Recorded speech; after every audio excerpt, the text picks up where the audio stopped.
নারকেল ভাঙার শব্দ পাচ্ছ? হ্যাঁ, নারকেল ভাঙতেছি। এই নারকেল ভেঙে কুড়িয়ে আর কি নারকেল দিয়ে পায়েস রান্না করব। আসসালামু আলাইকুম, আশা করি সকালে ভালো আছেন। আলহামদুলিল্লাহ আমরাও ভালো আছি। নীলা লাইফ স্টাইল থেকে আরেকটি নতুন ব্লগ নিয়ে হাজির হয়েছি। আজকে রান্নায় দেখাবো নারকেল দিয়ে কিভাবে পায়েস রান্না করতে হয়, যার স্বাদ আপনার মুখে লেগে থাকবে। সকাল থেকে ব্লগটি শুরু করছি। সকালের সময়টা হচ্ছে অনেক ব্যস্ততার একটা সময়, কারণ সকালবেলা হাজবেন্ড অফিসে চলে যাবে, ছেলে মাদ্রাসায় চলে যাবে আর কি, তাদের জন্য নাস্তা বানাচ্ছি। রুটি বেলতে আমার অনেক ঝামেলা মনে হয়, সেই কারণে আটার মধ্যে পানি লবণ দিয়ে গুলিয়ে কড়াইয়ে দিয়ে দিলাম। এটা চাপড়ি বানাচ্ছি। আর রাতের মাংসের ঝোল ছিল, মাংস ছিল, সেটাই গরম দিয়ে দিচ্ছি, সেটা দিয়েই খাবে। তো তাড়াহুড়া করেই বানিয়ে দিচ্ছি, হাতে সময় একদমই অল্প। রুটি পিঠা বেলার থেকে বিকল্প হিসেবে যে এই যে চাপড়ি বানিয়ে দিচ্ছি, এটার স্বাদ কিন্তু খারাপ না, এটাও খেতে ভালো লাগে। গরম গরম খেতে এটাও ভালো লাগে, সহজেই বানিয়ে ফেলা যায়। এই তো এখন চাঁদের মতো গোল শেপ দিয়ে নিচ্ছি।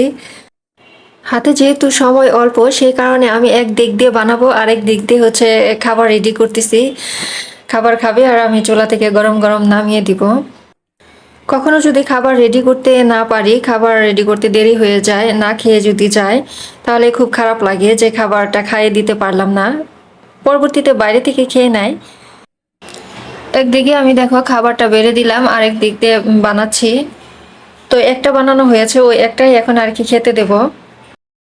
এরকম ব্যস্ততার সকাল কিন্তু প্রতিদিনই হয়ে থাকে, কারণ কাজের চাপ একটু সকালবেলায় বেশি। যাই হোক, আমরা কিন্তু এখন নারকেল ভাঙার পর্বে চলে এসেছি।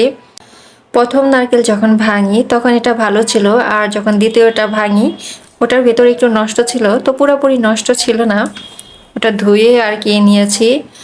আর এই যে এখন ফালি ফালি করে কাটছি, এই ফালি ফালি করে কাটা নারকেল ছেলে খেতে খুব পছন্দ করে, তো ওর জন্য আর কি ফালি করে রেখে দিচ্ছি, আর বাকিটা কুড়াবো। নারকেল কিন্তু বিভিন্নভাবে কুড়ানো যায়। এই যে আমি এখন ফালি ফালি করছি, এই ফালি খণ্ড যদি আরেকটু ছোট করে ব্লেন্ডার ঝাড়ে দেই, তাহলেও কিন্তু নারকেল কুড়ানোর মতোই হয়ে যাবে। তো আমি ব্লেন্ডারে দিয়ে নারকেল কুড়াবো না, আমি নারকেল কুড়ানি দিয়েই আর কি নারকেল কুড়াবো, সেটাই তোমাদের দেখাচ্ছি। আমার কাছে নারকেল কুড়ানোর বিষয়টা একটু কষ্টকর মনে হয়, ঠিকঠাক সেরকম পারি না, তারপরও চেষ্টা করব। যেহেতু ছেলে খেতে চেয়েছে, ছেলের বাবা খেতে চেয়েছে, তো বানিয়ে তো দিতেই হবে।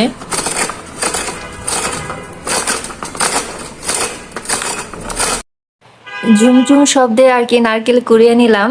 নারকেলের রেসিপিগুলো কিন্তু সত্যিই অনেক লোভনীয় হয়, সেটা পিঠা বলেন, পায়েস বা নাড়ু, লাড্ডু, যেটাই হোক খুবই লোভনীয় হয়।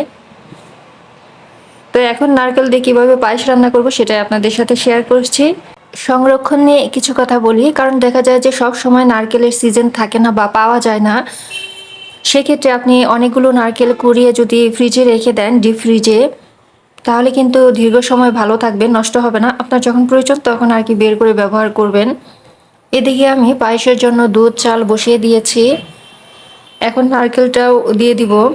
একসাথেই দিয়ে দিচ্ছি চালের সাথে, কারণ নারকেলটা সিদ্ধ যদি না হয় তাহলে খেতে ভালো লাগবে না।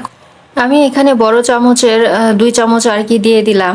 পরিমাণটা যে যেরকম খেতে চান, অনেকে বেশি পছন্দ করেন না, তাদের জন্য হালকা দিবেন। আর যারা একটু বেশি খেতে পছন্দ করেন, যে চাল আর নারকেলের পরিমাণ সমপরিমাণ থাকবে, তাহলে একটু বেশি করেই দিয়ে দিবেন।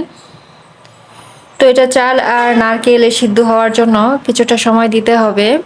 আমি মাঝখানে 1 চিমটি লবণ দিয়ে দিয়েছি, আর একটা এলাচ আর ছোট এক ফালি হচ্ছে দারুচিনি দিয়ে দিলাম। তাহলে এটার ফ্লেভারটা ভালো আসবে, গন্ধটা সুন্দর হবে। এখন আর কিছু অ্যাড করব না, চাল যখন সিদ্ধ হয়ে যাবে তখন আমি চিনি দেব। চিনির পরিবর্তে কিন্তু আপনার গুড়ও ব্যবহার করতে পারেন, তাহলেও খেতে ভালো লাগবে। আমি আজকে গুড় দিচ্ছি না, চিনি দিয়েই রান্না করব। তো আমি এটা রেখে আর কি ভেতরে গিয়েছিলাম, এদিকে দেখি বলক উঠে চারোদিকে ছড়িয়ে পড়েছে। এখানে চালটা প্রায় সিদ্ধ হয়ে গিয়েছে, আমি এখন চিনি দিয়ে দিব। অনেকের মনে প্রশ্ন জাগতে পারে যারা একদমই নতুন, যে চিনি আগে দেয়নি কেন। চিনি যদি প্রথম অবস্থায় দিয়ে দিতাম চালের সাথে, তাহলে চাল কিন্তু সিদ্ধ হতে অনেক সময় লাগতো, এতটা নরমভাবে সিদ্ধ হতো না চাল। সেই কারণে চালটাকে আগে ফুটিয়ে নিলাম দুধের সাথে, তারপর এখন মিষ্টি অ্যাড করতে হবে। আর এই অবস্থায় চিনি দেওয়ার আগে আমি এই যে দেখেন দারচিনি দিয়েছিলাম, এলাচ দিয়েছিলাম, সেগুলো তুলে নিচ্ছি। কারণ এটার যে ফ্লেভার এটা হচ্ছে চাল আর দুধের সাথে মিশে গিয়েছে, এখন আর এটার প্রয়োজন নাই, সে কারণে তুলে ফেলে দিলাম। আর চিনিটাও দিয়ে দিচ্ছি, এখানেও যার যে যতটুকু পরিমাণ, কারণ এক একজনের রুচি এক এক রকম। আমি কিন্তু চাল, দুধ, চিনি কোনোটারই পরিমাণ বলি নাই, আমি আমার পছন্দ মতো রান্না করছি। আপনি যদি পায়েসের মধ্যে কিশমিশ আর বাদাম দিতে চান তাহলে একদম লাস্ট পর্যায়ে দিবেন, নামানোর আগ মুহূর্তে দিবেন। সব কিছু দেওয়া শেষ, এখন ঘন হওয়া মুহূর্ত পর্যন্ত অপেক্ষা করতে হবে। তো আমার রান্না শেষ। নারকেলের পায়েসটা একটু ঘন হলেই খেতে ভালো লাগে, এর জন্য আমি ঘনত্বটা একটু বেশি করেছি। এখন আর কি পরিবেশনের পালা। মাটির বাটিতে আর কি পরিবেশন করছি।